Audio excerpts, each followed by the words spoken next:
आवाज आ रही है सबको? Yes ma'am. Yes ma'am. Okay.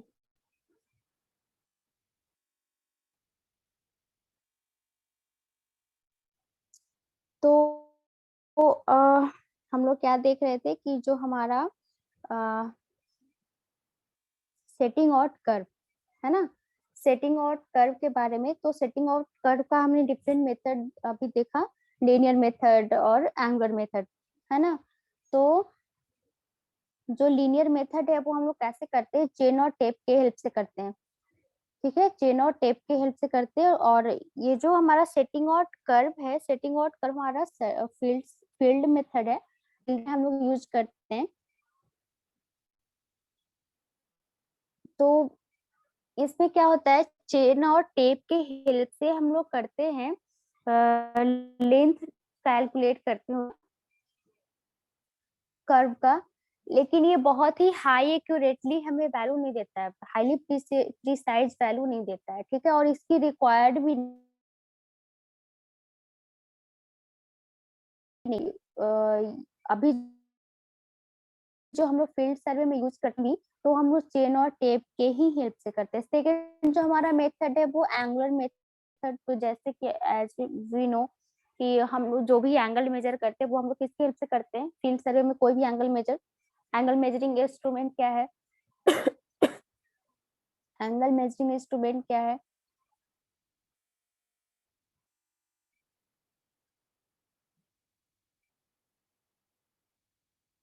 आवाज आ रही है ना सबको? एंगल मेजरिंग इंस्ट्रूमेंट क्या है फील्ड सर्वे में? मैम कंपास है। कंपास है। इसके अलावा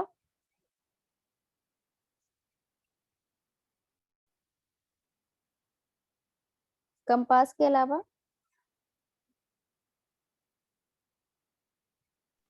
थीडोलाइट है मैम। थीडोलाइट है। तो इतना टाइम क्यों लगा? हम लोग क्या करते हैं, फील्ड सर्वे में कहीं भी अगर एंगल मेजर करना होता है तो हम लोग क्या यूज करते हैं, थीडोलाइट यूज करते हैं, है ना। तो उसी तरह से लीनियर मेथड अगर हमें सेटिंग आउट कर में अगर यूज करना हो तो वो लीनियर मेथड मतलब सिर्फ लेंथ मेजर करना, उस कंडीशन में हम लोग क्या करेंगे, चेन और टेप यूज करेंगे, है ना। लीनियर मेथड ऐसे भी हम लोग को पता है कि लीनियर मेथड कहाँ यूज करने के लिए कौन सा इंस्ट्रूमेंट का यूज होता है, चेन और टेप का यूज होता है। लेकिन एंगुलर मेथड मतलब कि अगर हम एंगल का मेजरमेंट करना हो तो उसके लिए हम लोग क्या करते हैं, थीडोलाइट। इसलिए एंगुलर मेथड को हम लोग क्या बोलते हैं, थीडोलाइट मेथड ही बोलते हैं। तो थीडोलाइट मेथड में ही डिफरेंट टाइप ऑफ थीडोलाइट मेथड है, वन थीडोलाइट मेथड, टू थीडोलाइट मेथड। तो ये एक मेथड है वन थीडोलाइट, आइदर हम वन थीडोलाइट से अपना एंगल मेथड कंप्लीट कर सकते हैं, या फिर टू थीडोलाइट का यूज करके हम लोग सेटिंग आउट कर सकते हैं। तो हमारा क्या हो जाएगा, दैट इज टू थीडोलाइट मेथड। ठीक है। इसके पहले जो तुम लोगों को एक बताया गया मिड ऑर्डिनेट का हमें क्या मिला, मिड ऑर्डिनेट का फॉर्मूला अभी तुम लोग को बताया गया था ना, मिड ऑर्डिनेट का मैम फॉर्मूला। आर ब्रैकेट में 1 minus cos delta by 2। R minus r cos delta by 2, है ना। तो इसे हम लोग क्या बोलते हैं, आर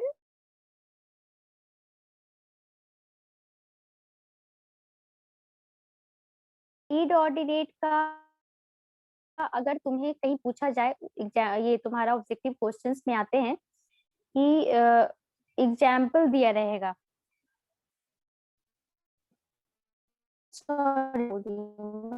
ऑप्शन दिया रहेगा मिड ऑर्डिनेट का value,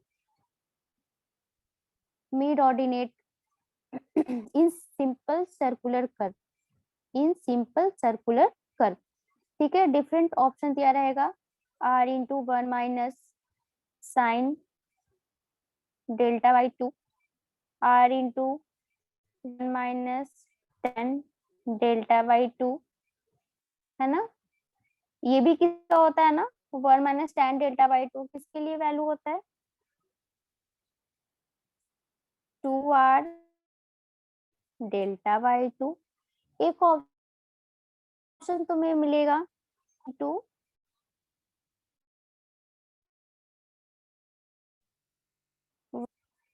by 2।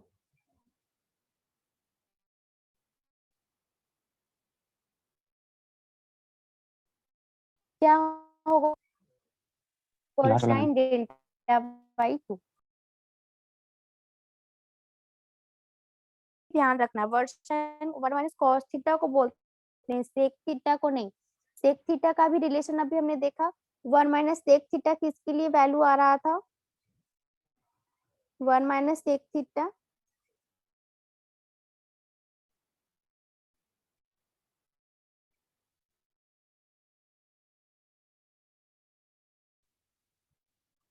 Sec theta minus 1 आ रहा था मैम अपेक्स डिस्टेंस के लिए।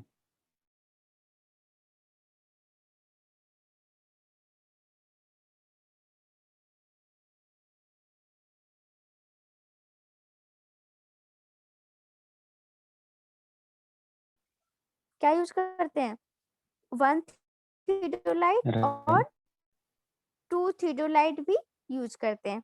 क्लियर है? Yes ma'am. तो किस तरह से करते हैं, तो हमारे पास जो कर्व होता है, इस तरह का हमारे पास कर्व होता है, ये आर्क है हमारा, ठीक है।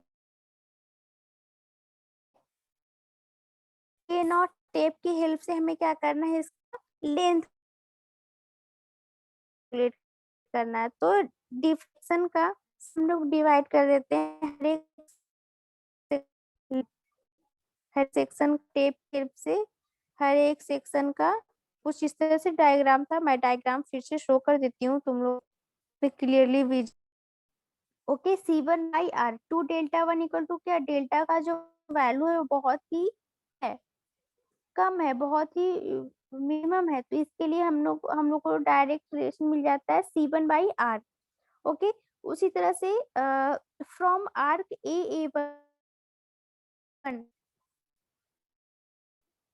के लिए, फ्रॉम आर्क A1 यहाँ से एक रिलेशन हमें मिल गया डेल्टा वन के लिए, इस डेल्टा 1 के लिए O1 बाई C1, ठीक है। इसी तरह से फ्रॉम आर्क ए बी ये जो सेकेंड वाली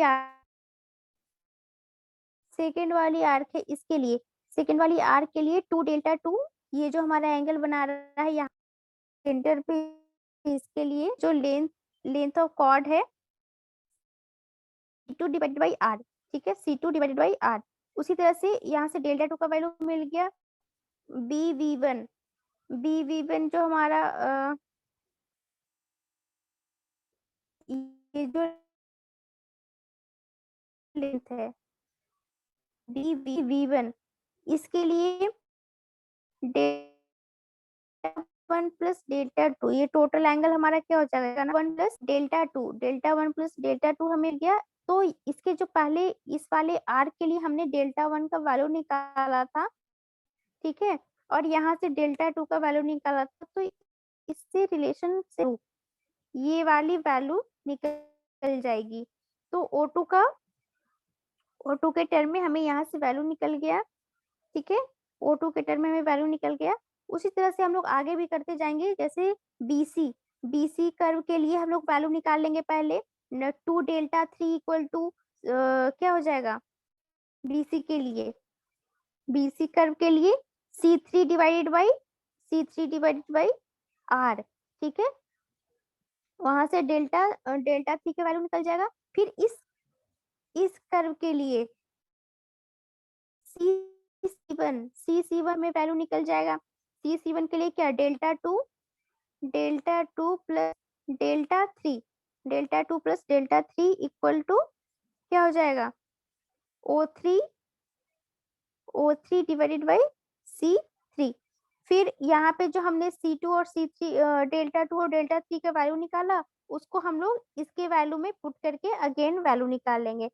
तो इस तरह से हम लोग कैलकुलेट कर लेते हैं टोटल चेनेज लेंथ, ठीक है। तो C1 सबको ऐड कर देंगे, तो हम लोग ऑफसेट सेटिंग व्हाट करते हैं bye linear method linear method, ठीक है। ये तुम्हारा फील्ड मेथड है। बाकी जो अभी हम लोग वो बस एक ज्योमेट्री बेस्ड है। एक प्रैक्टिकल सेशन है तुम लोग का, सेटिंग आउट कर्व एक प्रैक्टिकल सेशन है, ठीक है। तो आगे की क्लास में हम लोग देखेंगे, जो भी हमारा लैब की क्लास है उसमें हम लोग देखेंगे। किसी को कुछ पूछना है? बहुत अच्छे से मे भी समझ में नहीं आया होगा, लेकिन कोई बात नहीं, जब हम लोग इसका प्रैक्टिकल सेशन देखेंगे तो ज्यादा क्लियर होगा।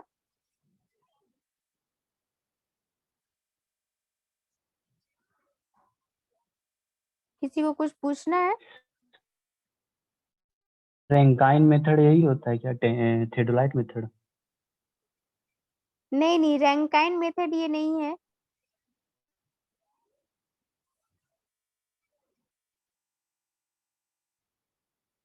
तुम लोग की जो एग्जाम होगी वो क्या ऑब्जेक्टिव क्वेश्चंस आएंगे या फिर क्या है उसका?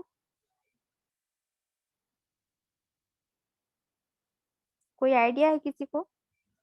नो मैम, वहाँ लिखा हुआ था असाइनमेंट बेस्ड एग्जाम होगा मैम। अच्छा, असाइनमेंट बेस्ड एग्जाम होगा। ऐसा तो लिखा हुआ तब था तो मैम, फिर जब पहला नोटिस आया था तब।